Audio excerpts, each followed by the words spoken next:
नमस्कार, आप देख रहे हैं द पब्लिक वर्ड। मैं सुभाष चौधरी हूं।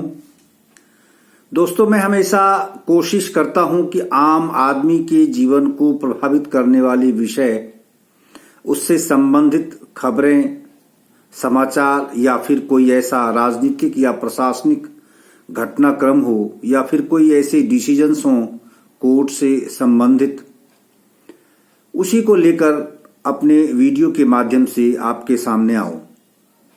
और आज फिर एक खास विषय को लेकर आपके समक्ष हाजिर हूं। पिछले लगभग 2-3 सप्ताह से हरियाणा के लगभग सभी जिले में प्राइवेट स्कूलों में गरीब बच्चों के नामांकन या उसका एडमिशन कराने का मामला तूल पकड़ रहा है। और बहुत सारे वकील हैं जो बहुत लंबे समय से इस मुद्दे पर काम कर रहे हैं। अलग अलग जिले में अब और भी कई ऐसे वकील हैं जो इस विषय को लेकर बेहद सक्रिय हो गए हैं और आम लोगों को मदद करने की कोशिश में जुटे हुए हैं। हालांकि इसका आधार क्या है, इसमें किस प्रकार की प्रावधान है, इसको लेकर बहुतायत में जिस आम आदमी के लिए यह प्रावधान बनाया गया है उसकी जानकारी बहुत कम है और विस्तृत जानकारी नहीं है। जब आपको पूरी जानकारी नहीं होती है तो फिर सरकार ने, चाहे वह केंद्र सरकार हो या फिर राज्य सरकार हो, अगर उन्होंने कोई प्रावधान जनहित में बनाया है, कोई कानून पास किया है, तो उसका पूरा फायदा आप तब तक उठा नहीं पाते हैं जब तक कि आपको उसकी बेसिक जानकारी, पूरी जानकारी नहीं हो। तो इसीलिए मैंने सोचा कि जिस विषय को लेकर हरियाणा में पिछले 2-3 सप्ताह से लगातार टसल जारी है आम लोगों के बीच में और प्रशासन के बीच में, और तीसरा पक्ष है प्राइवेट स्कूल्स अलग अलग जिले में, चाहे वो मध्यम श्रेणी के प्राइवेट स्कूल्स हो या फिर बहुत ही फेमस प्राइवेट स्कूल्स हों। तो इसका आधार है नियम 134A यानी 134A। ये 134A है क्या प्रावधान है इसमें, और ये कब देश में लागू हुआ, इस पर कितना कुछ काम हुआ, क्या इस मामले में देश की अदालतों से कोई निर्णय भी आए हैं, इस पर कोई कानूनी विवाद भी हुआ है, और अगर विवाद हुआ तो उसका हल क्या निकला।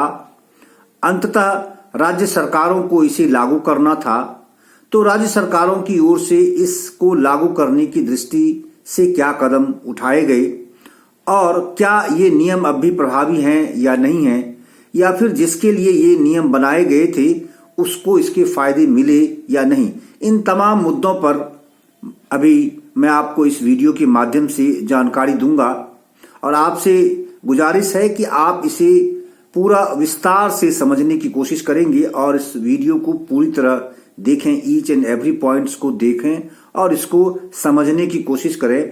तभी आप या तो स्वयं अपने बच्चे की दृष्टि से इसका फायदा उठा पाएंगे या फिर आप अपने आस पास पड़ोस, इष्ट मित्र या फिर किसी व्यक्ति, ऐसे गरीब परिवार के व्यक्ति हैं, बच्चे हैं, उनको फायदा अगर आप दिलाना चाहते हैं तभी आप इसकी लड़ाई ठीक ढंग से लड़ पाएंगे। तो बहरहाल मैं अब चलता हूं और आपको विस्तार से इसकी जानकारी देता हूं। राइट टू एजुकेशन एक्ट का नाम आपने सुना होगा। Right to education act 2009, RTE act 2009, ये संसद के दोनों सदनों से पारित किया गया 2009 में, जिसमें पहली बार देश में किसी भी बच्चे को उसकी शिक्षा देने का उसको मौलिक अधिकार में शामिल कर दिया गया। यानी अब तक जो फंडामेंटल राइट्स आपने सुने होंगे, मौलिक अधिकार है जीने का, चाहे धर्म का, स्वतंत्रता का, चाहे आपके बोलने का अधिकार है, तो उसी तरीके से एजुकेशन जो हमारी बेसिक नीड है, जो मौलिक जरूरत है हमारी, उसको लेकर देश के आजाद होने के इतने सालों बाद जाकर हमारे राजनेताओं को यह बात समझ में आई कि शिक्षा का अधिकार भी मौलिक अधिकार में शामिल किया जाए। तो आरटीई एक्ट 2009 संसद के दोनों सदनों से 2009 में पारित किया गया और इसमें प्रावधान बहुत सारे हैं। हालांकि इसके लिए अलग से मैं एक वीडियो बनाऊंगा जिसमें आपको आरटीई एक्ट से संबंधित क्या क्या प्रावधान हैं और एक जन सामान्य को वो किस तरह से प्रभावित करते हैं और कौन कौन से प्रावधान अब तक लागू हो पाए हैं या नहीं हो पाए हैं, इसको लेकर मैं विस्तार से बातचीत करूंगा। हालांकि अपने पत्रकारिता के जीवन में मैंने आरटीई जब ये एक्ट आया था और उसके बाद फिर सुप्रीम कोर्ट में जब ये लड़ाई गई थी तो तब भी हमने विस्तार से इस पर लगातार कई सीरीज बातचीत की थी। तब मैं किसी न्यूज चैनल का चीफ एडिटर होता था तो मैंने एक्सपर्ट्स को बुलाकर इस पर बहुत एक्सटेंसिवली चर्चा की थी। बहुत सारे ऐसे वकील थे जिन्होंने इस पर काफी सक्रिय भूमिका अदा की थी। तो बहरहाल हम आगे बढ़ते हैं। तो आरटीई एक्ट में हमारा आज का जो पार्ट होगा वो नियम 134A होगा, जो एक जन सामान्य से संबंधित है, ऐसे बीपीएल परिवारों से संबंधित है जिनकी आय 2 लाख से कम होती है, या ऐसे इकोनॉमिकली वीकर सेक्शन के परिवारों से जो आर्थिक दृष्टि से कमजोर है, उन परिवारों के बच्चों के शैक्षणिक विकास से संबंधित ये 134A सीधा सीधा उससे संबंध रखता है। तो इसीलिए आज मैं उसी पर बातचीत अपना वहीं केंद्रित कर रहा हूं। तो इसमें प्रावधान ये किया गया है कि 6 से 14 वर्ष तक शिक्षा प्राप्त करना या देना, चाहे वो सरकार हो या फिर उसके अभिभावक हों, ये उसका मौलिक अधिकार है और ये देना ही होगा, देना चाहिए। और कक्षा 1 से लेकर 8 तक निःशुल्क शिक्षा देने का प्रावधान भी इसमें किया गया है आरटीई एक्ट 2009 में, जिसे राइट टू एजुकेशन एक्ट 2009 आप कहते हैं। अब इस मामले पर लेकिन इसको लागू कब किया गया? 1 अप्रैल 2010 से ये देश में लागू किया गया। वैसे अगर मैं आपको एक पत्रकार के रूप में आपको बताऊं तो आज भी मैं इसके लागू होने के तौर तरीके या फिर जो लागू होने का प्रतिशत है, मैं संतुष्ट नहीं हूं। इसका पूरा जितने प्रावधान इसमें किए गए हैं, अब भी उसको पूरे मनोयोग के साथ या फिर ईमानदारी से उसे लागू नहीं किया गया है। न ही केंद्र सरकार ने अब तक उस दिशा में उतने मजबूत कदम उठाए हैं और न ही विभिन्न राज्य सरकारों ने इस मामले में कदम उठाए हैं, चाहे वह हरियाणा सरकार ही क्यों न हो या फिर दिल्ली सरकार हो या फिर कोई और स्टेट गवर्नमेंट हो, बल्कि दूसरे अन्य राज्यों में तो और भी बुरी स्थिति है इसको लागू करने की दृष्टि से, अगर मैं आपको यूं कहूं। तो अब आप देखिए कि इसमें प्रावधान क्या है, फिर राज्य सरकारों ने क्या उसमें चेंजेस ला दिए अपने मन से प्राइवेट स्कूलों के एसोसिएशन को मदद करने की दृष्टि से। मैं उस पर भी आगे आपको बताऊंगा कि क्यों मेरी ये धारणा है कि पूरी तरह लागू नहीं की गई है ईमानदारी से। तो 1 अप्रैल 2010 को ये एक्ट इस देश में लागू हुआ, राष्ट्रपति ने दस्तखत किए और ये कानून बन गया और ये लागू हो गया। अब इसमें जिस प्रोविजन की बात मैं कर रहा हूं 134A की, तो 134A में ये एक क्लॉज है इसका। तो उस क्लॉज में ये कहा गया कि 25% सीट सभी प्राइवेट स्कूल्स में, सभी, आप मेरी बात को बिल्कुल ध्यान से सुने, कि देश के किसी भी राज्य में सभी प्राइवेट स्कूल्स में 25% सीट्स जो है वो केवल और केवल पुअरर सेक्शन के परिवार के बच्चों के लिए रिजर्व किए जाएं। ये होगा, ये करना होगा, क्योंकि ये मौलिक अधिकार है। तो उसमें से ये प्रावधान संसद से पारित कानून में किया गया। बहुत अच्छा कानून है, नो डाउट, लेकिन उसे ईमानदारी से लागू नहीं किया गया। काफी लंबी बहस इस पर चली थी। तो 25% जो गरीब बच्चे हैं, बीपीएल परिवार के हैं, एपीएल परिवार से हैं, या फिर जो इकोनॉमिकली वीकर सेक्शन हैं, चाहे वो किसी भी श्रेणी के, किसी भी जाति से वो आते हों बच्चे, किसी समुदाय से आते हों वो बच्चे, उनके लिए 25% सीट हर प्राइवेट स्कूल में, चाहे वो कितना भी बड़ा ग्रुप का वह स्कूल क्यों ना हो, कितना बड़ा चेन क्यों ना हो, मैं नाम नहीं लूंगा उन सारे स्कूल्स का, आप सभी स्वयं जानते हैं कि कितने बड़े बड़े स्कूल्स हैं, इतने बड़े बड़े व्यवसायियों के, बड़े बड़े उद्योगपतियों के, ऐसे ऐसे शिक्षाविदों के भी, राजनेताओं के भी, बल्कि ब्यूरोक्रेट्स भी इसमें पीछे नहीं है। उनके भी बहुत सारे संस्थान, बहुत सारे ऐसे ब्यूरोक्रेट्स हैं जो अपने अपने शिक्षण संस्थान चलाते हैं और बड़े लंबे लंबे चेन 15-15, 20-20, 100-100, 100 स्कूल्स उनके पास हैं। तो उनमें 25% सीट्स जो है वो गरीब परिवारों के बच्चों के लिए रिजर्व रखने का इसमें प्रावधान किया गया है, जिसमें कोई भी तरमीम संशोधन नहीं कर सकता, संसद ही इसे संशोधित कर सकती है। तो इसमें ईडब्ल्यूएस यानी इकोनॉमिकली वीकर सेक्शन, आर्थिक रूप से कमजोर वर्ग और बीपीएल जो है उनके लिए ये प्रावधान किया गया। अब बात आती है कि ये किया गया तो क्या ये लागू हुआ? मैं कहता हूं बिल्कुल भी नहीं लागू हुआ, और लागू हुआ तो आंशिक रूप से लागू किया गया। ऐसा क्यों? उसका आधार है, मैं आगे आपको बताता हूं। अब इस मुद्दे को लेकर, क्योंकि 2010 में, अप्रैल 2010 में इसे लागू किया जाता है और लंबा 2 साल इतना विवाद चला कि इस पर, इसके प्रावधानों को पूरी तरह दरकिनार किया जाता रहा। और वो प्राइवेट स्कूल्स की लॉबी आप जानते हैं कितनी तगड़ी है। प्राइवेट स्कूल्स की लॉबी, प्राइवेट स्कूल्स के मालिक, उनके पास इतना इंफ्रास्ट्रक्चर, उनके पास रिसोर्सेज इतने हैं, इकोनॉमिक रिसोर्सेज उनके इतने मजबूत हैं कि इतने महंगे महंगे वकील रखकर, और उन्होंने लास्टली ये विवाद चला गया सुप्रीम कोर्ट।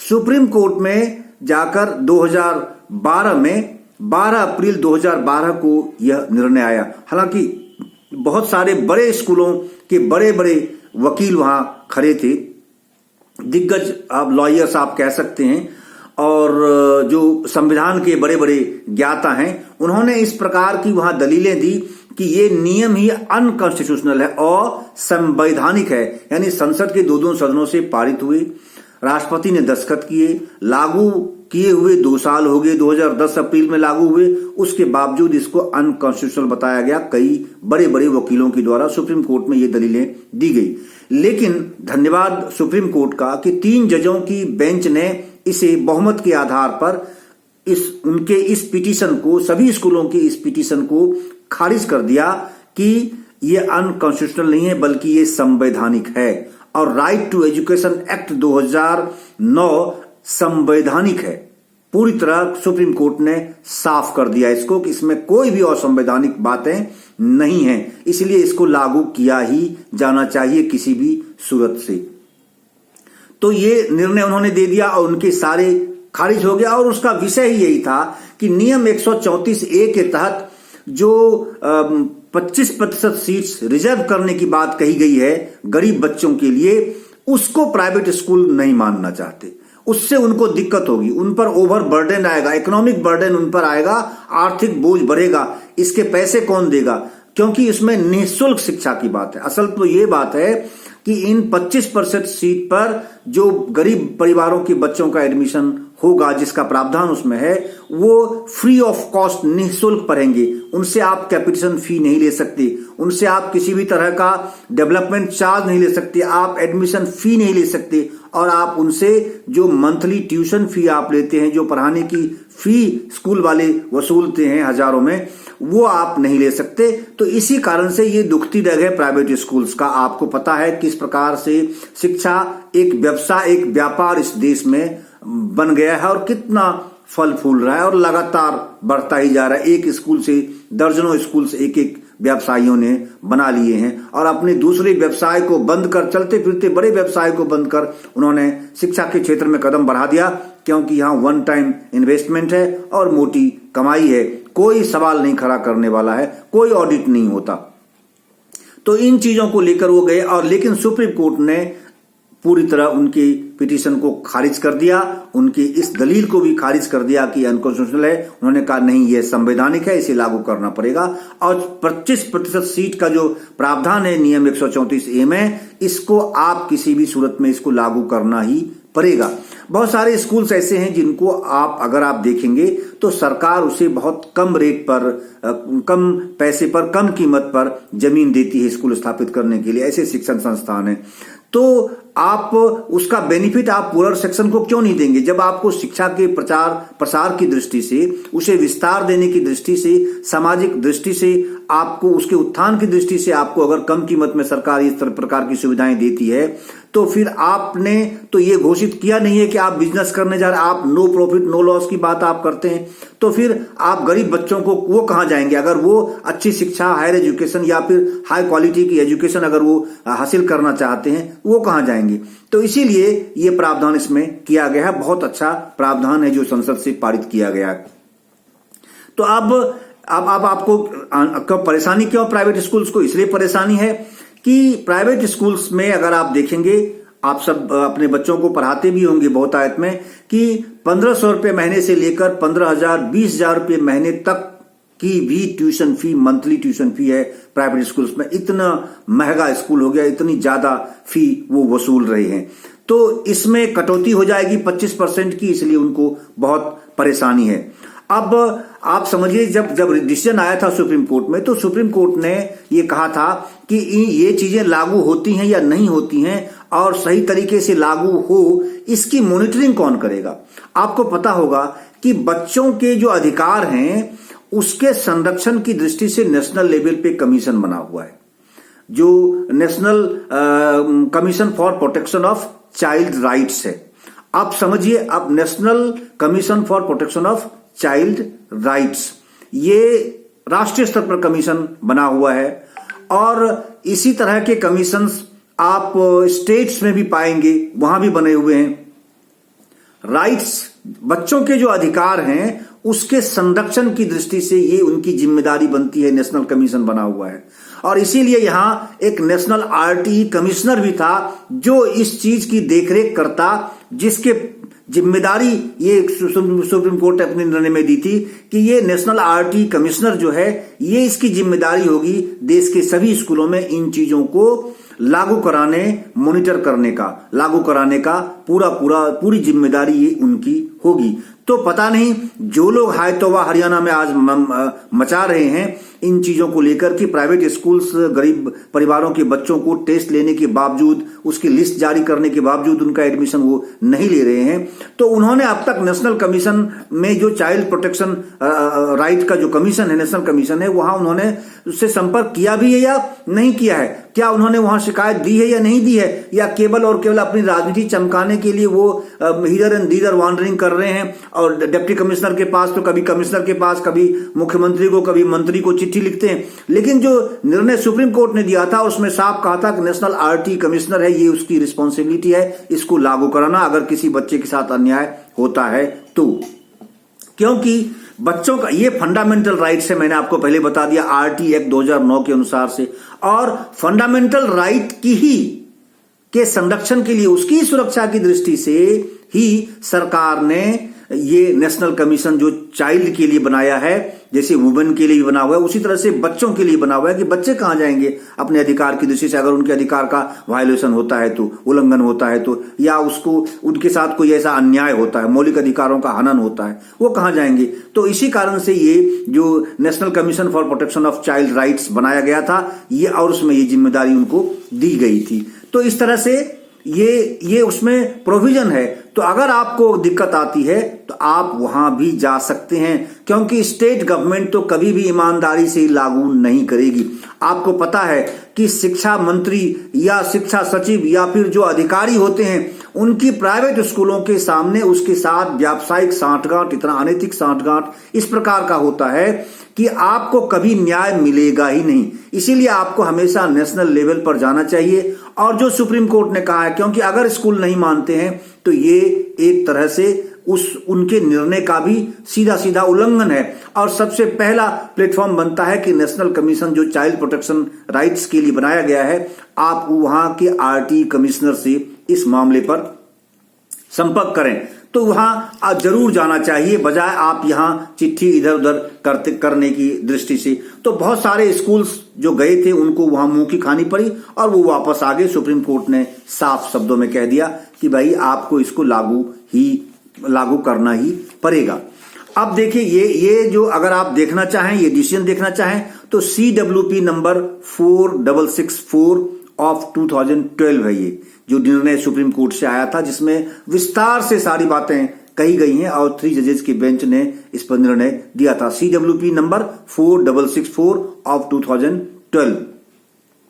अब कोर्ट ने इसमें आय सीमा तय कर दी थी। अब कंडीशंस पे आता हूं कि 134A में क्या क्या चीजें हैं, क्या प्रावधान है, कैसे एडमिशन इसमें होते हैं, किस तरह से होते हैं। और खास करके अगर मैं हरियाणा की बात करूं तो वहां ऑलमोस्ट, क्योंकि ये पूरे देश के लिए एक नियम है तो ये सभी जगह एक समान प्रभावी है। तो ये इसमें जो सुप्रीम कोर्ट ने उस वक्त निर्णय दिया था तो उसके आधार पर 2 लाख रुपए तक की सीमा निर्धारित की गई थी। जो आय, अगर आपके परिवार की आय 2 लाख रुपए प्रति वर्ष की है, इससे नीचे है, तो आप इस सीमा में आते हैं, BPL में आते हैं या इकोनॉमिकली वीकर सेक्शन में आते हैं। और नियम 134A के तहत अगर आप किसी अच्छे प्राइवेट स्कूल में अपने बच्चे का एडमिशन कराना चाहते हैं तो, और आप BPL हैं या फिर ये 2 लाख तक की आपकी आय है, तो आप अपने बच्चे का उसमें एडमिशन करवा सकते हैं। और इसके लिए, लेकिन इसके लिए क्या क्या प्रावधान है वो मैं आपको आगे बताता हूं। तो आपको जैसे 134A है, अगर मान लीजिए 5th में आपका बच्चा पढ़ता है और कल आप 6th में वहां एडमिशन कराना चाहते हैं तो 5th तक का जो रिजल्ट है वो उसमें देखा जाता है। और उसके लिए जैसे स्क्रीनिंग टेस्ट होती है, स्क्रीनिंग टेस्ट होती है किसके लिए, 2 तरह की चीजें प्रावधान है इसमें किया गया है। पहला, अगर सरकारी स्कूल है, अगर सरकारी स्कूल के बच्चे हैं, आपके बच्चे पहले से सरकारी स्कूल में पढ़ रहे हैं, उसको कोई टेस्ट देने की जरूरत नहीं है। वो सीधा रजिस्टर करेगा और वो मेरिट लिस्ट में उसमें उसका नाम शामिल होगा।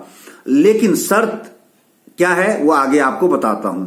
और अगर आपका बच्चा पहले से किसी प्राइवेट स्कूल में ही पढ़ रहा है और आप किसी और अच्छे प्राइवेट स्कूल में अपने बच्चे का एडमिशन कराना चाहते हैं नियम 134A के तहत, और आप इस आय श्रेणी में आते हैं, तो फिर आपको आपके बच्चे को स्क्रीनिंग टेस्ट देना होगा, जो कि हर ब्लॉक लेवल पे होता है, हर स्टेट में वो स्टेट गवर्नमेंट आयोजित कराती है। एजुकेशन डिपार्टमेंट जो है वो एलिमेंट्री एजुकेशन डिपार्टमेंट है, वो कराती है, वो उसका काम है और वो हर ब्लॉक लेवल पे होता है। आगे आपको और डिटेल में आपको बताऊंगा। तो जो आय प्रमाण पत्र है वो आपको पता होगा, अगर आप BPL कैटेगरी से हैं या फिर वीकर सेक्शन में हैं, आप आर्थिक रूप से कमजोर परिवार से आते हैं, किसी भी जाति, किसी समुदाय, किसी वर्ग से आप हैं, तो आपको ब्लॉक से यानी तहसील से आपको आय प्रमाण पत्र ये हासिल करना पड़ेगा। पहला कंडीशन तो ये है। दूसरी बात मैंने आपको बताई कि अगर सरकारी स्कूल में बच्चा पढ़ता है तो उसको कोई टेस्ट देने की जरूरत नहीं, उसकी कोई स्क्रीनिंग टेस्ट नहीं होगी। लेकिन अगर आपका बच्चा पहले से प्राइवेट स्कूल में पढ़ रहा है और किसी अच्छे प्राइवेट स्कूल में जाना चाहता है तो फिर उसको स्क्रीनिंग टेस्ट से गुजरना होगा। वो एक मल्टीपल चॉइस वाले क्वेश्चन MCQ होते हैं, टेस्ट होते हैं, रिटन टेस्ट होते हैं, और वो आपको ब्लॉक लेवल पे देना होता है। फिर उसका रिजल्ट आता है और उसके बाद फिर आपके बच्चे का फिर उसकी मेरिट लिस्ट बनती है, फिर ड्रॉ होता है। आगे आपको और प्रोसेस बताता हूं। तो 134A के तहत एडमिशन वाले बच्चे को कैपिटेशन फी नहीं देने की जरूरत है, यानी वहां आपको कैपिटेशन फी नहीं देना है, डेवलपमेंट फी नहीं देना है, विकास शुल्क नहीं देना है, कोई मेंटेनेंस फी नहीं देनी है, एनुअल फी नहीं देनी है आपको, और आपको फी भी नहीं देनी है। फी जो मंथली फी, ट्यूशन फी है, वो भी आपको नहीं देनी है, क्योंकि उस फी का रीएम्बर्समेंट जो है ये प्राइवेट स्कूल वाले हरियाणा यानी राज्य सरकार से लेते हैं। अगर आप हरियाणा में हैं तो हरियाणा सरकार देगी, वो एजुकेशन डिपार्टमेंट देगा, या अगर आप दिल्ली में हैं तो दिल्ली सरकार देगी, अगर आप उत्तर प्रदेश में हैं तो उत्तर प्रदेश सरकार वो फी उन स्कूलों की भरपाई करती है। इसलिए आपको फी भी देने की जरूरत नहीं है, यानी आप फ्री ऑफ कॉस्ट अपने बच्चे को एक अच्छे प्राइवेट स्कूल में पढ़ा सकते हैं, बिना कोई शुल्क दिए आप पढ़ा सकते हैं। नियम 134A ये कहता है, इसका साफ साफ प्रावधान है। तो ऐसे स्टूडेंट जो नेशनल क्यूरिकुलम और इस प्रकार के बच्चे जो वहां एडमिशन लेंगे, उनको अनर्गल किसी प्रकार के प्राइवेट पब्लिशर्स की बुक खरीदने के लिए भी दबाव नहीं डाला जा सकता है। जो भी नेशनल क्यूरिकुलम फ्रेमवर्क बनाया गया है उससे संबंधित जो बुक्स हैं या विषय हैं, वही किताबें वो खरीदेंगी। दूसरा, NCERT के जो बुक्स हैं या CBSE स्कूल्स में जो NCERT की बुक्स चलते हैं, वही बुक्स ही वो खरीदेंगे, दूसरी बुक्स वो खरीदने के लिए बाध्य नहीं है। उस पर कोई भी स्कूल दबाव नहीं डाला जा सकता। हालांकि आपको ये पता होगा, अगर आप प्राइवेट स्कूल में पढ़ा रहे होते हैं तो आप पर किस प्रकार का दबाव होता है। हर साल किताबें बदल जाती है, पब्लिशर बदल दिया जाता है, जिससे जितना मोटा कमीशन जिस स्कूल प्रबंधन को मिलता है, प्रिंसिपल को मिलता है, उसके मैनेजर को मिलता है, उस हिसाब से वो बदलते चले जाते हैं। यहां तक कि स्कूल ड्रेस तक हर साल बदल दिया जाता है। हर बार आप अगर उसी स्कूल को, और आप हायर एजुकेशन में और आगे बढ़ रहे हैं, 5th में, 6th में, 7th में जाएंगे, 8th में जाएंगे, 9th में जाएंगे, आप उसी ड्रेस को नहीं पहन सकते। हर साल ऐसे स्कूल से इतना अन्याय करता है, इस तरह के असामाजिक कृत्य, ऐसा अनैतिक धंधा बना दिया है स्कूल प्रबंधन ने कि इस तरह से लोगों से पैसे वसूलते हैं अनर्गल तरीके से, तो इस तरह से बदल दिया जाता है। तो इसीलिए इस नियम में यह प्रावधान है कि कोई भी अनर्गल इस तरह के उस लीक से अलग हट करके किसी बुक्स के खरीदने की दृष्टि से कोई स्कूल उन पर दबाव नहीं डाल सकता है। ये आपका अधिकार है, इस प्रावधान में वर्णित है। इसीलिए मैं बहुत सरल शब्दों में आप सबके लिए ये बातें बता रहा हूं, और मैं उम्मीद करता हूं कि अधिक से अधिक लोगों तक आप इस वीडियो को शेयर करें, फैलाएं, जिससे कि हर आम व्यक्ति को इसकी जानकारी मिल जाए कि वास्तव में उनके क्या अधिकार हैं, नियम 134A में क्या कहा गया है, और कैसे वो इस नियम का प्रावधान का उपयोग करके अपने बच्चों को फायदा पहुंचा सकते हैं, अच्छी शिक्षा दिला सकते हैं। यानी अगर उसका सपना है कि हम किसी अच्छे स्कूल में पढ़ें, एक बहुत अच्छे वेल इंफ्रास्ट्रक्चर वाले, वेल इक्विप्ड और बहुत वेल एजुकेटेड, बहुत अच्छे टीचर्स के माहौल में वो जाना चाहते हैं, तो उनके लिए प्रावधान है और आप पढ़ सकते हैं। और ये जिम्मेदारी उस संबंधित राज्य सरकार की है इसको इंश्योर करना। तो नियम 134A के तहत सभी प्रकार के प्राइवेट स्कूल्स में BPL और EWS के लिए अब क्या किया है, अब आगे देखिए। जैसे मैंने आपको पहले बोला कि बहुत सारी राज्य सरकारें हैं जिन्होंने ईमानदारी से इसको लागू नहीं किया है। इतना लंबा समय हो, 2009 की बात है, 2010 अप्रैल में ये लागू हो गया। 2012 में सुप्रीम कोर्ट ने साफ शब्दों में, इतने सख्त शब्दों में कह दिया कि संवैधानिक है, इसको लागू करना है एट एनी कॉस्ट में। और आज 2021 है, लास्ट जा रहा है, और अब उसके बाद भी आज भी हम उस प्रावधान का फायदा उठाने के लिए जूझ रहे हैं, हम संघर्ष कर रहे हैं। और लोग केवल चिट्ठीबाजी में विश्वास करते हैं। संघर्ष बस केवल आ रहा है, जा रहा है। किसी ने भी, पेरेंट्स ने, आप चाहें तो अपने पेरेंट्स एसोसिएशन बना करके सुप्रीम कोर्ट में भी आप कंटेम्प्ट ऑफ कोर्ट का मुद्दा भी डाल सकते हैं कि क्यों नहीं हरियाणा सरकार इसे लागू करा पा रही है, और क्यों नहीं प्राइवेट स्कूल जो हरियाणा के हैं या दूसरे स्टेट्स के स्कूल्स हैं या दिल्ली के स्कूल्स हैं, वो क्यों नहीं इसको लागू कर रहे हैं, क्यों वो कतरा रहे हैं। तो इन सारी चीजों को आप उठा सकते हैं, लीगली भी उठा सकते हैं। या फिर मैंने आपको बोला कि जो नेशनल कमीशन है चाइल्ड प्रोटेक्शन राइट्स की दृष्टि से, वहां जो RT कमिश्नर हैं, उसको भी आप जाकर ये दरवाजा खटखटा सकते हैं, और ये उसकी जिम्मेदारी है इंश्योर करना किसी भी दृष्टि से।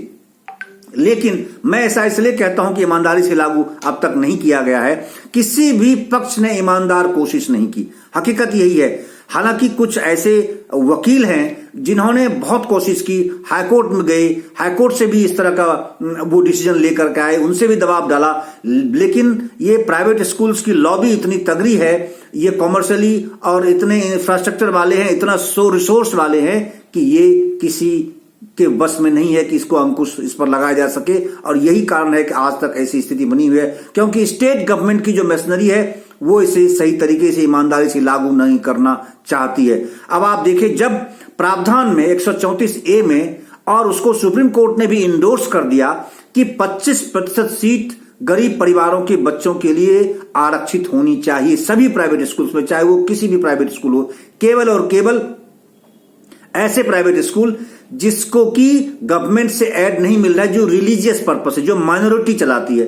कोई भी माइनॉरिटी कम्युनिटी के अगर कोई ऐसा NGO है और वो अपना स्कूल चला रहे हैं, अपने खर्चे से चला रहे हैं, और उसको सरकारी कोई अगर आर्थिक सहायता नहीं मिल रही है, तो वहां यह लागू नहीं होगा। बस केवल उसी को उससे एक्सेप्शनल सुप्रीम कोर्ट ने माना है। तो बहरहाल लगभग सभी के सभी स्कूल्स में आगे, जितने स्कूल्स चैन पूरे देश में चल रहे हैं सब इसमें आगे। लेकिन हरियाणा सरकार ने इसमें क्या किया, एक नोटिफिकेशन जारी करके ये उस पर क्या 25% को कम करके उन्होंने इन सारे प्राइवेट स्कूलों को खुश करने के लिए और अपने हाथ भी बचाने की दृष्टि से कि कोर्ट को भी हम ये दिखा दें कि हाँ हमने तो लागू करने की कोशिश की, बीच का रास्ता निकालने की कोशिश की। जब संवैधानिक है, संसद के दोनों सदनों ने पारित कर दिया, सुप्रीम कोर्ट ने इंडोर्स कर दिया, तो फिर आपको क्या परेशानी है इसे लागू कराने में? और आप एक तरफ, और आगे क्या बताता हूं कि उसमें और क्या क्या दिक्कतें हैं, क्यों राज्य सरकारें पीछे भाग रही हैं। एक तरफ तो आप जाकर कोर्ट में ये कहते हो कि भाई हम हर बच्चे पर, जितने बच्चे सरकारी स्कूलों में हम पढ़ा रहे हैं, प्रति बच्चे उसमें 500 से 1500 रुपए प्रति माह हम खर्च कर रहे हैं। आप सुनिए, आप सुनकर आप सभी को आश्चर्य होगा कि हरियाणा सरकार हो या कोई और सरकार हो, ये राज्य सरकारें ये दावा ठोकती हैं कोर्ट में जाकर कि प्रति बच्चे, जो भी सरकारी स्कूल में बच्चे पढ़ रहे हैं, उन बच्चों पर प्रति माह 500 रुपया मिनिमम और अधिकतम 1500 रुपये प्रति माह हम उस पर खर्च कर रहे हैं। तो जब आप इतना खर्च कर रहे हैं तो इतना ही पैसा आपको प्राइवेट स्कूल को देना है इन सारे गरीब बच्चों के बदले जो उनकी फीस होगी, यही तो उसमें प्रावधान है। फिर आपने 25% को नोटिफिकेशन जारी करके 10% क्यों कर दिया? क्यों आपने 15% उन बच्चों को इन चीजों से, इस मौलिक अधिकार से आपने वंचित रखने की कोशिश की? इसीलिए मैं कहता हूं कि ईमानदार कोशिश सरकार की नहीं है, बल्कि इसमें जो भी टूल्स हैं, जो भी लोग इसके जुड़े हुए लोग हैं, चाहे प्राइवेट स्कूल्स मैनेजमेंट हो, प्राइवेट स्कूल्स एसोसिएशन हो, प्राइवेट स्कूल ऑनर हो, चाहे राज्य सरकार की मशीनरी हो, ये एकदम बिल्कुल भी ईमानदार प्रयास इसमें नहीं कर रही है। तो 25% को घटा करके इन्होंने कर दिया कि 10% सीट्स जो है वो रिजर्व होंगे, और उसके लिए इन्होंने प्रावधान किया कि पहला इनकम सर्टिफिकेट है जो 2 लाख रुपए का है, वो कि उसको मेंटेन करे, उससे तहसीलदार से इनकम वो से सर्टिफिकेट लेगा और वो मान्य होगा। और इसमें कोई फीस नहीं होगी, ये पता है, मैंने पहले आपको बता दिया, कोई मंथली फी नहीं होगी। और स्टूडेंट के लिए 134A में जो भी एडमिशन होगा बच्चा, उसको कोई भी फी देने की जरूरत नहीं है, सरकारी स्कूल की तरह वो वहां पढ़ेंगे, और उसकी जो फी है वो राज्य सरकार को रिएम्बर्स करेगी। राज्य सरकार उन सारे प्राइवेट जितने बच्चे इस प्रोसेस से एडमिशन लेंगे गरीब परिवारों के, उनकी जो फी होगी वो राज्य सरकार ही उन स्कूलों को देगी। अब ये बात है। अब आप देखिए, इसमें तो सीधा सीधा ये जो बॉल है ये राज्य सरकार के कोर्ट में चला जाता है। ये राज्य सरकार को निर्धारित करना है कि हमको क्या करना है। तो इसका मतलब है कि ईमानदार कोशिश, अब उन्होंने 15% बच्चों को नहीं दिया, 15% बच्चों की कटौती उन्होंने खुद अपने नोटिफिकेशन में कर दी, केवल 10% के लिए प्रावधान कर दिया। एक सरासर अन्याय ये है गरीब परिवारों के साथ राज्य सरकार की ओर से, ठीक है। और अब ये आगे चलते हैं। तो 134A में जो फी है वो शुल्क बिल्कुल नहीं है, बिल्कुल निःशुल्क पढ़ाई होगी। अब हरियाणा में क्लास 1 से 8 तक कोई फी नहीं है। क्लास 9 से 12 तक इन्होंने क्या तय कर दिया, 50 रुपये मंथली, 50 रुपये मंथली का फी क्लास 9 से लेकर 12th तक करके। उसके बाद क्लास 11th 12th वो उसके लिए जो 9 से 12th है कि जो अगर आर्ट में 12th में 11th 12th में आकर के आपका स्ट्रीम चेंज कर लेना पड़ता है आपको, कि आप आर्ट्स ले रहे हैं, कॉमर्स ले रहे हैं, साइंस ले रहे हैं, अगर आप आर्ट की स्टूडेंट हैं तो 50 रुपये मंथली उसमें दिया हुआ है। और क्लास 11 से 12 तक जो साइंस और कॉमर्स स्ट्रीम के बच्चे हैं उनको 75 रुपये 75 रुपीज मंथली की फी सरकार ने निर्धारित की। हालांकि ये सरकार को देना है, आपको नहीं देना है। आपके बच्चे तो निःशुल्क पढ़ेंगे, आपको कोई चार्ज वहां देने की आवश्यकता नहीं है, आपको केवल एडमिशन लेना है। तो 134A के अनुसार एडमिशन, अब आपको क्या है कि एडमिशन कब और कैसे, क्या प्रोसेस होता है, कैसे होता है, क्या सीधा जाके एडमिशन आप ले सकते हैं? नहीं, ये नहीं लेंगे। तो इसीलिए सरकार ने अपना एक रेगुलेटरी मैकेनिज्म क्रिएट किया।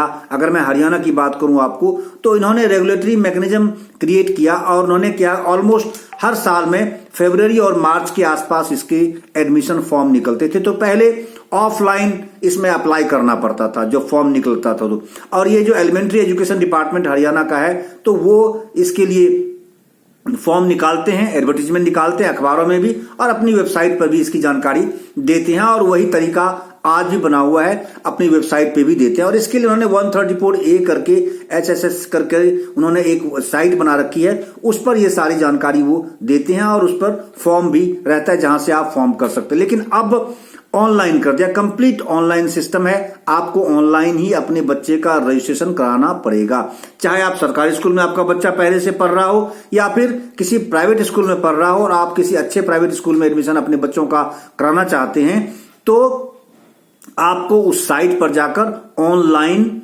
रजिस्टर करना होगा पूरी डिटेल के साथ, अपने इनकम सर्टिफिकेट के साथ आप सारी जानकारी आपको वहां देनी पड़ेगी।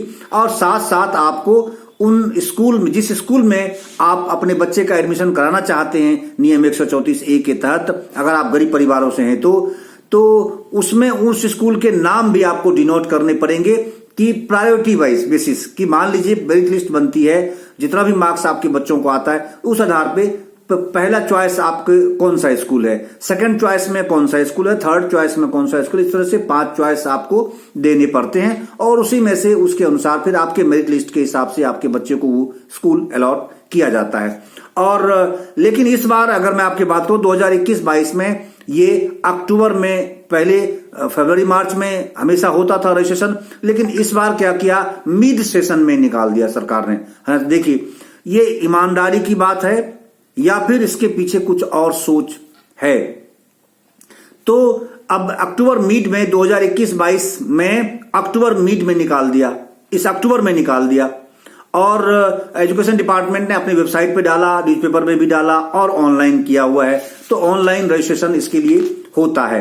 अप्लाई आपने, अब जो सिस्टम है, क्योंकि इस साल की जानकारी अगर मैं आपको दूं तो अगर आप लोगों ने अप्लाई किया हुआ है तो आपको ऑलरेडी इसका पता है, पूरा उसने शेड्यूल डाल रखा था कि कब तक रजिस्ट्रेशन हो सकता है, फिर कब रिजल्ट आएगा, कब उसके एग्जाम होंगे। फिर उसके बाद आप प्रोसेस की बात मैं केवल आपको समझा दूं, जिससे कि आगे आने वाले समय नेक्स्ट ईयर के लिए अगर आप अपने बच्चे के लिए सोच रहे हैं तो आपको इसका फायदा होगा। तो जब टेस्ट हो जाता है, आपने रजिस्टर कर लिया, रजिस्टर करने के बाद जो एक रजिस्ट्रेशन नंबर उससे ऑनलाइन जनरेट होता है, ऑटोमेटिक होगा। जब आप मोबाइल नंबर डालेंगे तो या तो आपको साइट पे दिखेगा या फिर आपके मोबाइल नंबर पर एसएमएस से वो नंबर आज जनरेट हो जाएगा और वही रजिस्ट्रेशन नंबर ही एग्जाम के लिए या फिर मेरिट लिस्ट के लिए आपका रोल नंबर हो गया। इस बात से आप क्लियर हो गए कि जब आप रजिस्टर करते हैं, अप्लाई करते हैं, तो जो रजिस्ट्रेशन नंबर ऑटोमेटिक जनरेट होता है आपके मोबाइल पे आ जाएगा, वही या फिर आपके ईमेल पे चला जाएगा, वही रजिस्ट्रेशन नंबर ही इस एग्जाम में या मेरिट लिस्ट में शामिल होने के लिए आपका रोल नंबर है। तो इसलिए आप इसमें कोई कंफ्यूज नहीं करेंगे कि रोल नंबर अलग से आएगा, एडमिट कार्ड आएगा, नहीं, यही रोल नंबर ही आपका है। इसी के आधार पे फिर आगे, अब मैंने पहले ही आपको बताया कि अगर आपका बच्चा सरकारी स्कूल में है तो उसको टेस्ट देने की कोई जरूरत नहीं है, लेकिन अगर आपका बच्चा प्राइवेट स्कूल में पहले से पढ़ रहा है तो फिर उसको टेस्ट देने की आवश्यकता है। एमसीक्यू मल्टीपल चॉइस क्वेश्चंस होते हैं और हर ब्लॉक लेवल पे इसकी टेस्ट होती है और आपको रजिस्टर करके आप फिर जो एग्जाम की डेट होगी उस डेट पे जाकर के संबंधित सेंटर पे आपके बच्चे को उसमें एग्जाम में अपीयर होना पड़ेगा। अब सरकारी स्कूल का जो बच्चा है उसके लिए क्या कंडीशन है, क्योंकि जो साइट है उसकी जानकारी मैं आपको इसमें दे दूंगा स्क्रीन पर और उस स्क्रीन से आप देख सकते हैं कि कौन सी वो साइट है। ऑनलाइन, केवल ऑनलाइन अप्लाई होता है, पहले ऑफलाइन होता था, अब केवल ऑनलाइन होता है। इस बात से आप क्लियर हो जाइए और इसकी जानकारी आप बार बार लेते रहेंगे। अब कंडीशन क्या है, जैसे मैंने बोला कि सरकारी स्कूल और प्राइवेट स्कूल दो तरह की कैटेगरी हो सकती है। तो अगर सरकारी स्कूल में आपका बच्चा पहले से पढ़ रहा है और किसी प्राइवेट अच्छे स्कूल में एडमिशन कराना चाहते हैं इस प्रोविजन के तहत, इस नियम के तहत, तो न्यूनतम उस बच्चे को, अगर आप मान लीजिए 4th क्लास में आपका बच्चा है और आप नेक्स्ट 5वीं 5th में आप अपने बच्चे का एडमिशन कराना चाहते हैं, तो 4th क्लास का जो रिजल्ट होगा उस बच्चे का एटलीस्ट कम से कम 55% होना चाहिए मार्क्स, उसको 55% नंबर उसको आना चाहिए, तभी वो एलिजिबल होगा उस मेरिट लिस्ट में शामिल होने के, तभी वो बच्चा अप्लाई कर सकता है। एक कंडीशन ये है। दूसरा उनके साथ ये है कि पिछले जो 4 मूल्यांकन उसके हुए हैं अलग अलग, जैसे मंथली टेस्ट होते हैं या 6 महीने पे या 3 महीने पे एग्जाम्स होते हैं, तो वो जो 4 अलग अलग आपने टेस्ट या एग्जाम दिए हैं अपने स्कूल में, सरकारी स्कूल में जो आपके बच्चे ने दिए होंगे, तो उसमें भी कम से कम 50% अंक उनको आए होने चाहिए, तब वो एलिजिबल है, तभी वो उसमें योग्य होता है उसमें अप्लाई करने की। तो एक बात क्लियर हो गई कि सरकारी स्कूल में अगर है तो कम से कम उसको उस क्लास में 55% 55% मार्क्स आना चाहिए, और उससे पहले जो उनके 2-3 और मूल्यांकन 4 मूल्यांकन हुए हैं, जो एग्जाम्स उन्होंने टेस्ट दिए होंगे क्लास टेस्ट में, मिनिमम उसको 50% मार्क्स उसको आना चाहिए। एक बात ये सरकारी स्कूल के लिए होगी। आगे आपको टेस्ट देने की कोई जरूरत नहीं है अगर आप ये चीज आपने हासिल की हुई है।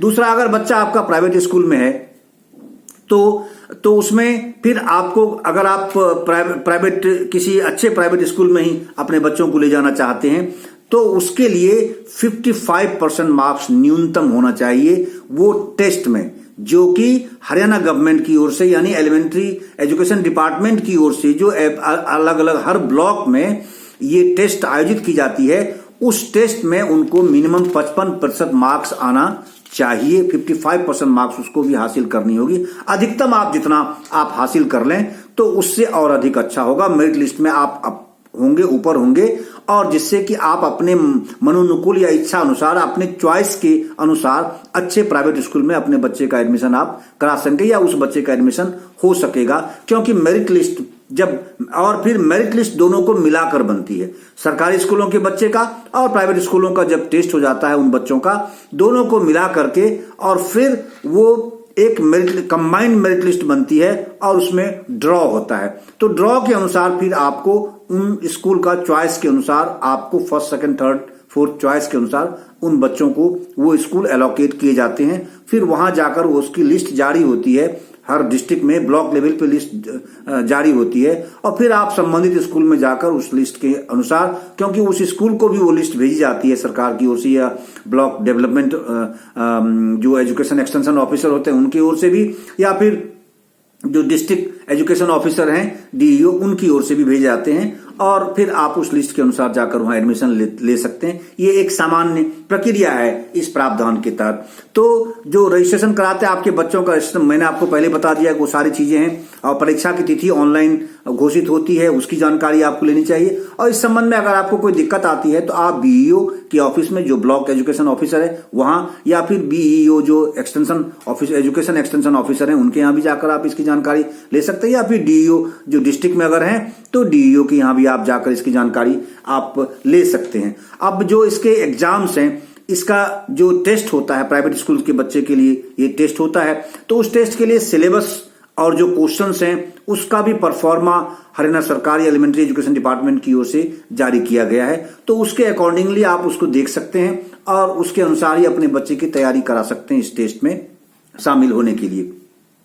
दूसरी बात आपके जानने के लिए भी और जरूरी है बच्चों की दृष्टि से भी, कि ये जो क्वेश्चन एक ही प्रकार के क्वेश्चंस होते हैं पूरे स्टेट के लिए, एक प्रकार के क्वेश्चंस होते हैं, और वही क्वेश्चंस इंग्लिश और हिंदी दोनों मीडियम में होते हैं। अलग अलग प्रकार के क्वेश्चन नहीं होते हैं, बल्कि एक ही तरह के क्वेश्चन होते हैं सभी बच्चों के लिए, और क्लास वाइज अलग अलग क्लास के लिए अलग अलग क्वेश्चन होते हैं, क्योंकि उनका स्टैंडर्ड अलग सिलेबस होगा उसके अनुसार होता है। लेकिन एक ही प्रकार के क्वेश्चंस इंग्लिश और हिंदी दोनों ही मीडियम में उपलब्ध होते हैं। तो इसीलिए जो बच्चा हिंदी मीडियम का है तो वो हिंदी मीडियम में क्वेश्चन लेकर के अपना एग्जाम दे सकता है, उसके कोई दिक्कत नहीं। जो बच्चा इंग्लिश मीडियम में है तो वो इंग्लिश मीडियम का क्वेश्चन लेकर के इंग्लिश मीडियम में ही अपना वो टेस्ट दे सकता है, उसे कोई दिक्कत नहीं है। अब कौन सा स्कूल मिला ये आपको देखना है, तो वो टेस्ट में अधिक से अधिक नंबर आपको हासिल करनी चाहिए अपने बच्चे को, ये आप प्रेरित कर सकते हैं। या अगर बच्चे सुन रहे हैं तो आप बच्चों के लिए भी मेरी तौर से ये एडवाइस है कि आप 55% जो वो तो एक क्राइटेरिया है, न्यूनतम है, that is minimum marks you have to get. But अगर आप अच्छे स्कूल में अपने मनमाफिक अपने चॉइस के अनुसार आप अच्छे स्कूल में जाना चाहते हैं प्राइवेट स्कूल में, तो आपको उसके अनुसार आप अपने जो टेस्ट हो रहा है, टेस्ट दे रहे हो, टेस्ट में अधिक से अधिक नंबर आप हासिल करने की कोशिश करेंगे, तो उससे मेरिट लिस्ट में आप ऊपर होंगे, और उसी मेरिट लिस्ट के अनुसार ही आपको वो अच्छे, और फिर उससे दूसरी कैटेगरी के स्कूल, फिर उससे थोड़ी और नीचे की कैटेगरी के स्कूल, उन सारे स्कूल्स में आपका एडमिशन होगा। तो इस तरीके से आप अपने चॉइस के अनुसार आप अपने स्कूल में जा सकेंगे। तो सरकारी स्कूल के बच्चों के लिए टेस्ट नहीं होता, ये बात आप क्लियर समझ लीजिए। मैं बारंबार इस चीज को आपसे ये कह रहा हूं। और एक बार अगर आप फिर आगे आपके मन में क्वेश्चन होगा कि क्या हमने 5th में बच्चा था, 6th में हमारा एडमिशन इस टेस्ट के अनुसार हो गया, प्राइवेट स्कूल में पहले था उसमें हो गया, तो फिर क्या आगे 7th में जब बच्चा जाएगा फिर उसको टेस्ट देना पड़ेगा? नहीं, कोई टेस्ट देने की जरूरत नहीं है। अगर एक बार बच्चा उस प्राइवेट स्कूल में एडमिशन ले लिया इस नियम के तहत टेस्ट देने के बाद, तो फिर आगे उस बच्चे को फिर दोबारा कोई टेस्ट देने की जरूरत नहीं है। अप टू 12th वो वहां पढ़ाई कर सकता है। ये उसकी अपनी इच्छा पर निर्भर करता है। बाद में अगर वो अपना स्कूल बदलना चाहता है तो बदल सकता है, लेकिन अगर वो चाहे वही स्कूल अपना एजुकेशन जारी रखना चाहता है तो अपनी पढ़ाई, अपनी स्टडी वहां 12th तक जारी रख सकता है, क्योंकि सभी स्कूलों में 12th तक की पढ़ाई नॉर्मल कोर्स में होती ही है, चाहे हरियाणा बोर्ड से रिलेटेड हो, कुछ में 10th तक है, अदरवाइज लगभग सभी ने 12th तक कर लिया है। और सीबीएसई एफिलिएटेड जो भी स्कूल है उसमें तो ऑलमोस्ट सब में 12th तक की पढ़ाई होती है, तो आप वहां कर सकते। उसके बाद दोबारा टेस्ट देने की जरूरत आपको नहीं है अपने हायर एजुकेशन पूरी करने तक। हाँ, यहां ये क्लियर हो जाइए कि जो क्लास के टेस्ट होते हैं, क्लास के जो एग्जाम होते हैं, वो तो आपको करने ही देने ही होंगे, वो तो देना ही चाहिए, लेकिन एडमिशन की दृष्टि से आपको किसी और टेस्ट देने की जरूरत आगे अगले आने वाले वर्षों में जरूरत नहीं होती है। अगर आप स्कूल बदलना चाहते हैं तो फिर आपको टेस्ट, अगर मान लीजिए उस स्कूल में इस बार आपने किसी एक प्राइवेट स्कूल में आपने ले लिया इस नियम के तहत टेस्ट दे करके, और वो स्कूल आपको पसंद नहीं है, उसकी पढ़ाई आपको पसंद नहीं है, या वहां का इंफ्रास्ट्रक्चर या वहां का एनवायरमेंट आपको सूट नहीं करता, तो आप दूसरे स्कूल में नेक्स्ट ईयर आप ले सकते हैं फिर इसी नियम के तहत, फिर अप्लाई करके, फिर रजिस्ट्रेशन करके, फिर आप टेस्ट दीजिए और उसमें मेरिट लिस्ट में अच्छे अंक ला करके आप आगे बढ़िए, तो आप अच्छे और दूसरे स्कूल में आप अपने ट्रांसफर करा सकते हैं, कोई मना नहीं कर सकता है। यहां मैं आपको स्पष्ट कर दूं कि राइट टू एजुकेशन एक्ट में यह भी है कि अगर नामांकन प्रक्रिया समाप्त भी हो चुकी है तब भी स्कूल मना नहीं कर सकता किसी भी बच्चे की एडमिशन की दृष्टि से। तो ये सब चीजें बहुत जरूरी है एक सामान्य आदमी को जानने की, क्योंकि एक जन सामान्य है, उसे जानकारी नहीं मिलती है, ना उसे कानूनी सहायता मिलती है, ना कोई ऐसा फोरम होता है कि जो उस आदमी की जाकर मदद करे। हाँ, इस दृष्टि से कुछ ऐसे वकील हैं अलग अलग शहरों में, अलग अलग जिले में, जो सामने आ रहे हैं। और अब आगे चलिए, इसके लिए हेल्पलाइन नंबर भी सरकार ने जारी किया हुआ है, जो हेल्पलाइन नंबर, उस पर भी आप जानकारी मांग सकते हैं और पता कर सकते हैं। समय समय पर आप इसकी जानकारी लेते रह सकते हैं कि कब इसका फॉर्म निकलना है, कब रजिस्ट्रेशन शुरू होगा, इस तरह से। और उसके लिए ईमेल भी सरकार ने जारी किया हुआ है, वो ईमेल भी मैं आपको स्क्रीन पर इस पर डिस्प्ले होगा, जिससे आप आपको जानकारी मिल जाएगी कि आप इस ईमेल के थ्रू भी अगर कोई जानकारी चाहते हैं मिल जाएगा, वहां से आपको उसकी जानकारी दे दी जाएगी, उसका जवाब आपके पास आ जाएगा अगर कोई क्वेरी आपकी होती है तो। और जो एप्लीकेशन डिटेल है उस पर जब आप जाते हैं तो एप्लीकेशन में आपको पूरी डिटेल अपने बच्चे की डालनी पड़ेगी, पूरा का पूरा। और जो स्कूल का नाम है वो भी आपको प्रायोरिटी वाइज, जो मैंने आपको बताया चॉइस, उस हिसाब से आपको देना पड़ेगा। फर्स्ट चॉइस कौन सी है, सेकंड कौन सी है, थर्ड कौन सी है। तो जो बच्चा जिसमें एडमिशन लेना चाहता है आप उसके प्रायोरिटी वाइज, प्राथमिकता के अनुसार आप उस स्कूल का नाम उसमें दिखा सकते हैं, दर्ज कर सकते हैं। वो करना ही पड़ेगा, तभी जाकर के मेरिट लिस्ट में आपका नाम इंक्लूड होगा। और एग्जाम जो टेस्ट होता है इंग्लिश हिंदी हमने आपको बता दिया, एमसीक्यू होता है, रिटन टेस्ट होता है। और सरकारी क्लास के बच्चों के लिए कोई टेस्ट नहीं होगा। प्राइवेट अगर स्कूल में आपका बच्चा पहले से पढ़ रहा है तो उसको टेस्ट से गुजरना पड़ेगा और उनकी कंबाइंड मेरिट लिस्ट बनती है। तो नियम 134A के तहत अच्छे प्राइवेट स्कूल में फ्री ऑफ कॉस्ट बच्चे पढ़ सकते हैं और फी का भुगतान राज्य सरकार करती है और राज्य सरकार डायरेक्ट उन स्कूलों को, जितने बच्चे इस नियम के तहत एडमिशन लेते हैं, उस स्कूल को, उस मैनेजमेंट को राज्य सरकार, संबंधित राज्य सरकार या एजुकेशन डिपार्टमेंट अपने जो एक्सचेकर है यानी सरकारी खजाने से उसे वो राज्य सरकार पैसे देती है। तो इसीलिए ये बात एकदम स्पष्ट समझिए। और मुझे उम्मीद है कि जो जानकारी मैंने इतने सरल शब्दों में आपको, साफ शब्दों में बता दिया कि प्रावधान है क्या और कैसे आप इसे हासिल कर सकते हैं, कहां से हासिल कर सकते हैं, और अगर आपको दिक्कत आती है तो आप कहां तक जा सकते हैं, कौन व्यक्ति है, कौन अधिकारी है नेशनल लेवल पर जिसकी ये जिम्मेदारी बनती है कि इन बच्चों के साथ अन्याय नहीं हो, इसके मौलिक अधिकार का हनन नहीं हो। और ये आपका मौलिक अधिकार है। आप चाहे गरीब हैं, रिक्शा चलाते हैं, आप चाहे ठेला चलाते हैं, आप चाहे कोई ड्राइविंग करते हैं या आप ओला चलाते हैं, कोई टैक्सी चलाते हैं या कोई दुकान छोटी सी करते हैं, रेहड़ी पटरी वाले हैं या फिर कोई जन सामान्य कोई ऐसा आदमी है, कोई छोटा से छोटा रोजगार, आप चाहे मजदूर हैं, ईंट भट्टे में आप काम करते हैं, भवन निर्माण में आप काम करते हैं, फिर भी आपके बच्चों को भी ये अधिकार अब सरकार ने दिया हुआ है। कई साल से, पिछले 2 दशक से ये बातें हैं और ये दिया हुआ है कि आपके बच्चे भी गगनचुंबी इमारतों वाली उन स्कूलों में पढ़ सकते हैं और फ्री ऑफ कॉस्ट पढ़ सकते हैं, बिना पैसे के पढ़ सकते हैं। आपको अपने जेब से एक पैसे भी खर्च करने की आवश्यकता नहीं है। इसी देश में, इसी संसद ने ये कानून पारित किया हुआ है। तो इसीलिए ये ज्यादा से ज्यादा इस वीडियो को, इस इंफॉर्मेशन को शेयर करिए, अधिक से अधिक लोगों को आप बताइए कि आप ये प्रावधान का फायदा उठा सकते हैं। आम आदमी, गरीब बच्चा भी एक अच्छे स्कूल में जाकर पढ़ सकता है और सरकार फीस देती है। हालांकि कुछ स्टेट्स में इस प्रकार की समस्याएं हैं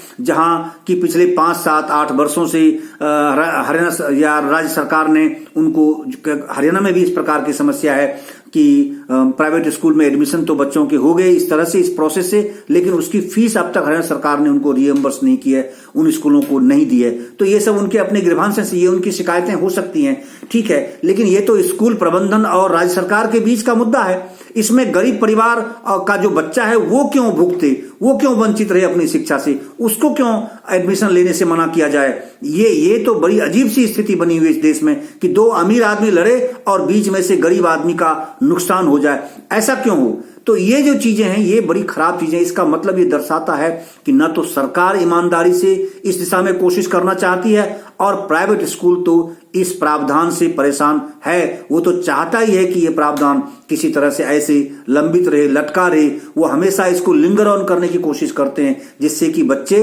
एडमिशन, गरीब परिवारों के बच्चे वहां नहीं आ पाए, वो एडमिशन नहीं ले पाए। इसीलिए हरियाणा की बात करूं, हरियाणा प्राइवेट स्कूल एसोसिएशन ने भी इस बार मांग की है कि पिछले 7 वर्षों से हरियाणा सरकार ने उन प्राइवेट स्कूलों को फी अभी रिएम्बर्स नहीं किए, उनको नहीं दिए। तो ये उनकी शिकायतें हो सकती हैं।